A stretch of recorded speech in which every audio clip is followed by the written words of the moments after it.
Hello again and welcome back to Pete's Model Car Customs. I hope I find you all well. I'm having a pleasant evening here listening to a load of fireworks going off.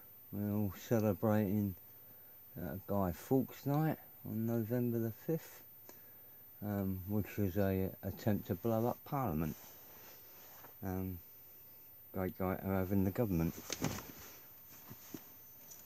This is a continuation of the AMT 1969 Ford Torino Cobra fastback wide body conversion I'm doing to this new release kit.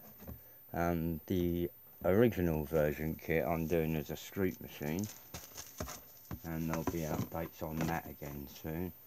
But this has got to an interesting stage. I'm still focusing on keeping everything inside the bonnet and everything tight.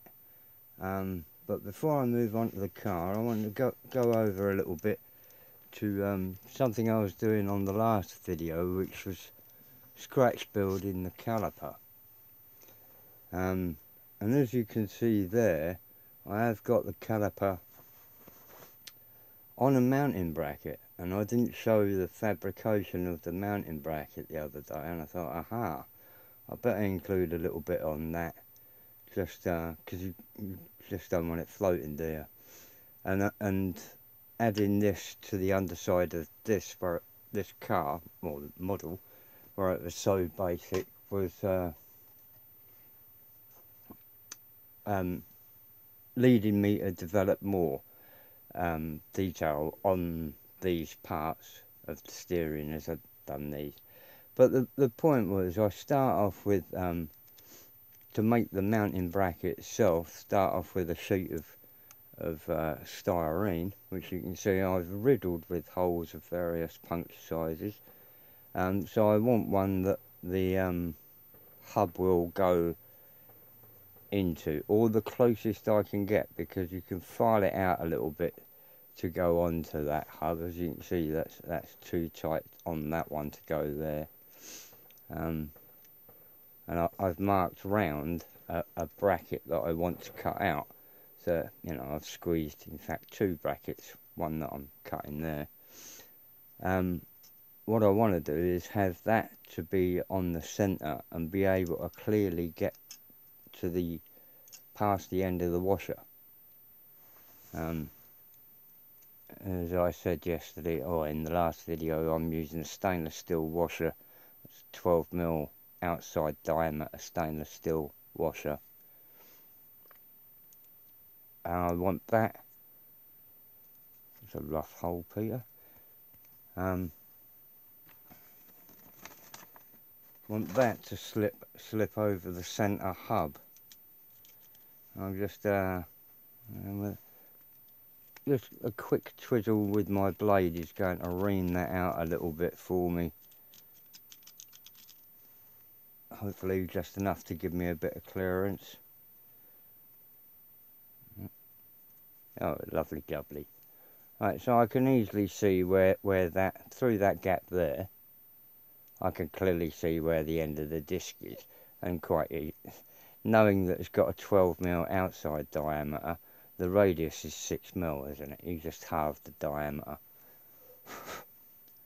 Will get you from the centre of there out to the outer edge of the disc. Now, where you've got that, if I pop what I've done on the usable part there, I pop that on there. Right, you see that's substantially more smaller than that bit of styrene that I've, you know, just generally, you know, that shape and size is a general, I think I need about that much, and gives you a bit of safety margin. And also, if you wanted to add further brackets for steering and stuff to this plate, which I'm actually going to do by a slightly different method on this now that I've made these two. I'll just build up more plates like this and add different lugs off of it to build up the connecting points for the steering linkage and suspension.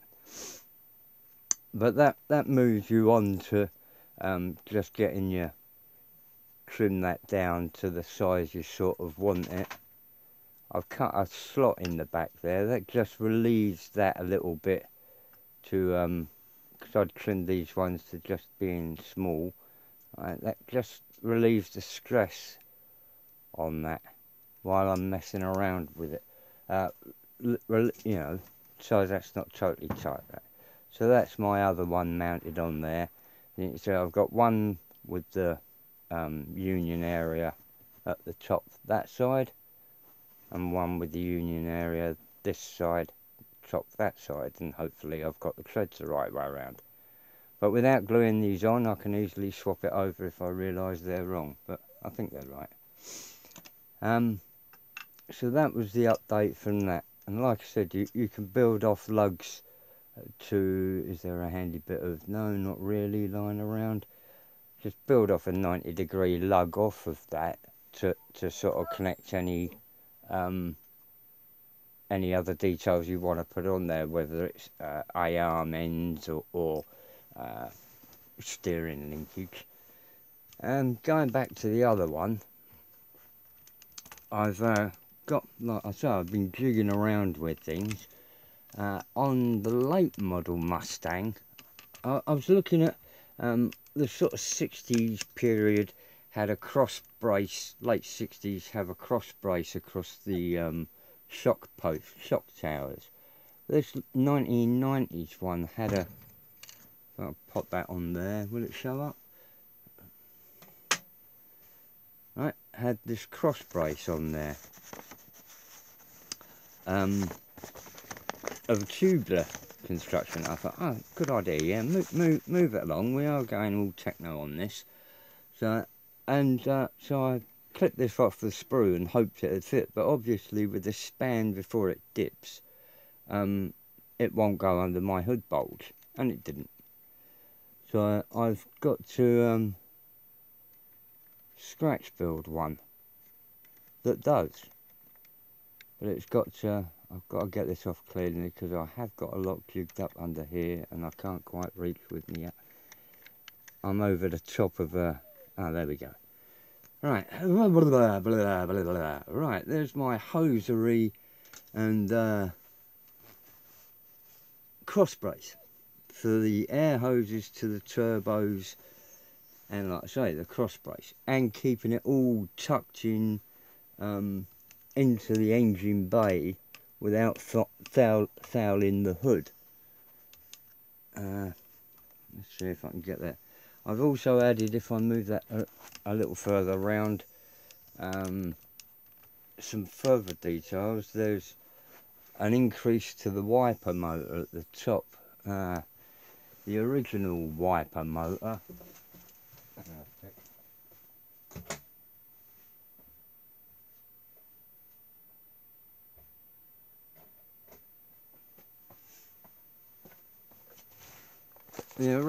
sorry about that, I had to nip into another room. I thought I had to see. The original wiper motor, if I can get that in the shot, is what we in England call a joke. It is more like a pimple on your bottom. That little blister there, which is sort of under scale. So I've made another one, which is that, but it's again just shaped pieces of sprue. If I can get the camera around better. I have now got the master cylinder, that weren't a good idea, tagged in there along with the brace, the wiper motor, and building up my electrical doodads on the front of here that will control the distributors. I'm having coil packs on top of each spark plug, so I'll only have a fine lead running around the front of the motor. I want to take the breathers off to a tank somewhere on the sides. I don't know yet where, but I'm, getting all this fitted in. As you can see, I tag everywhere. I've sanded that off a little bit.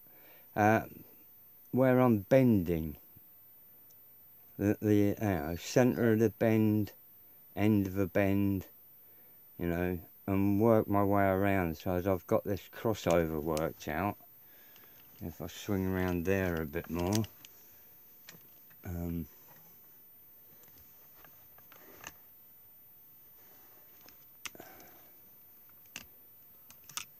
I'll juke this around.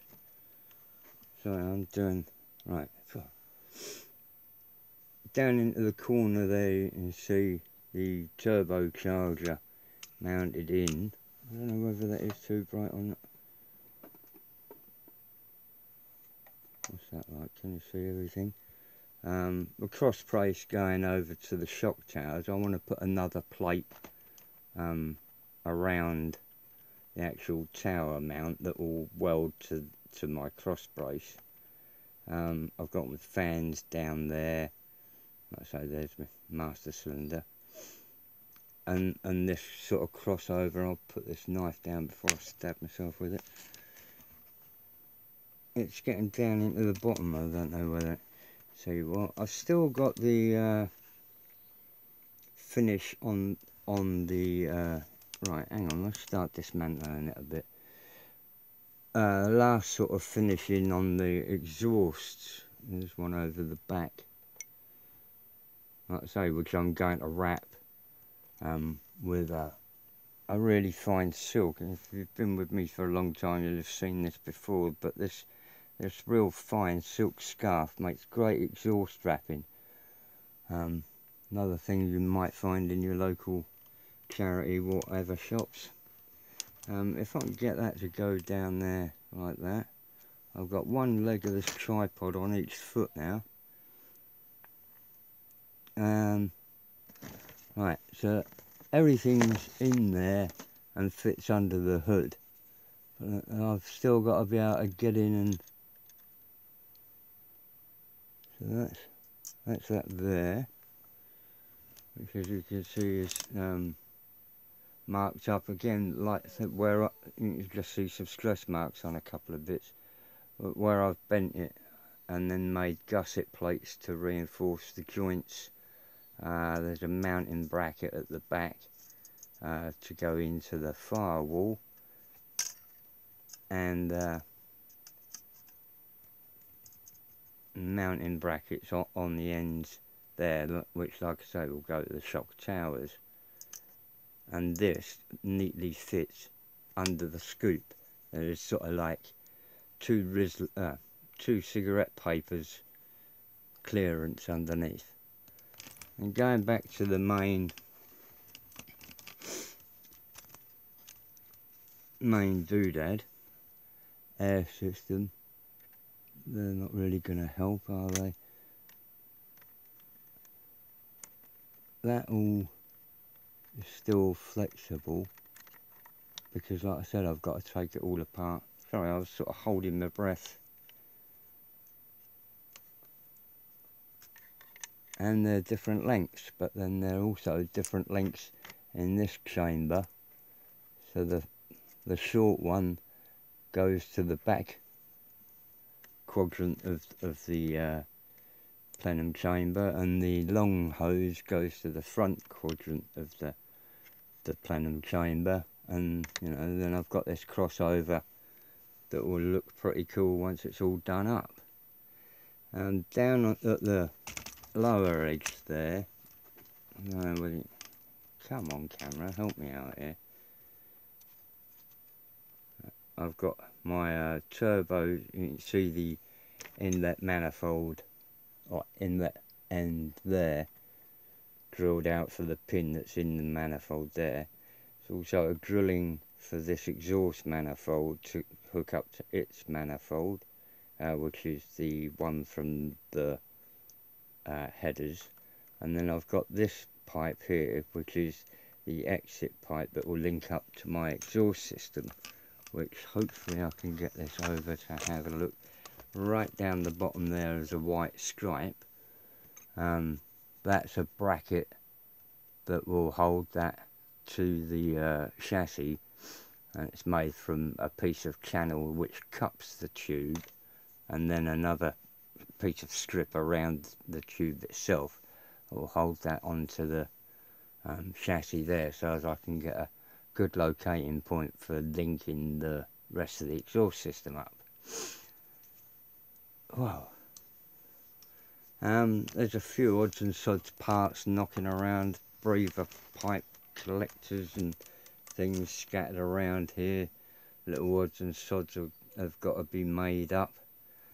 But like I said, I've still got it all in. There's still more to do. There's the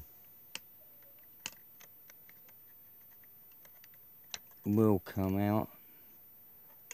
So I've got this side area to rebuild on each side. The oil cooler that's got to go in there. But now down the bottom, I don't know whether you can see now. You can see to the floor.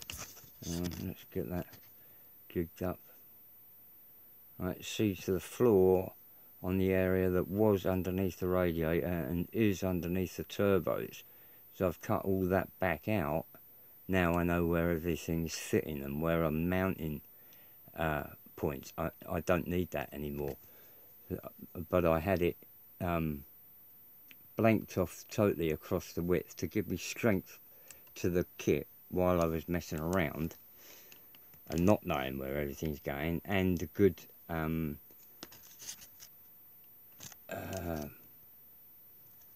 give me every area to mount any locating points I've got. So these now, let's slide that back off.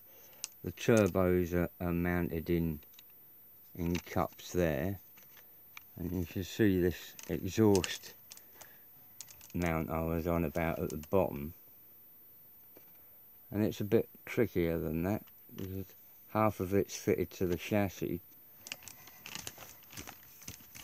and half of it's fitted to the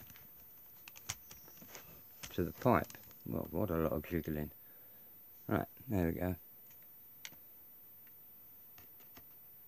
So that gives me a firm, when that goes back down, if you see there, I've got a piece of strip attached to my chassis and then a piece of channel right under the shadow of that. Right, and then a horseshoe shape of strip around that pipe. And then when that rotates down, they interlock, giving me a solid locating point for the turbo. And then that's where I took, once I got that all seated and knowing its fixed place, I then sorted out the linkage between the inlet pipe and the inlet hoses to the plenum chamber. What else is there? Yeah, so they are still removable for painting, leaving just the brackets behind.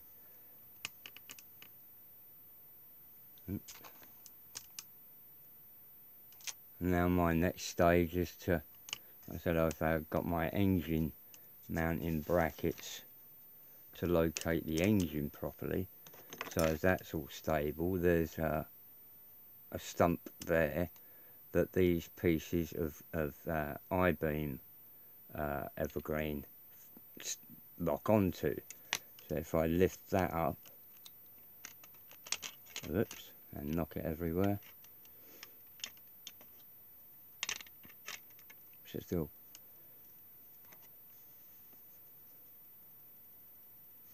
I've got two pedestals holding this body and it's centre of gravity, and when you let it go it rocks until it stops rocking and it's centred again.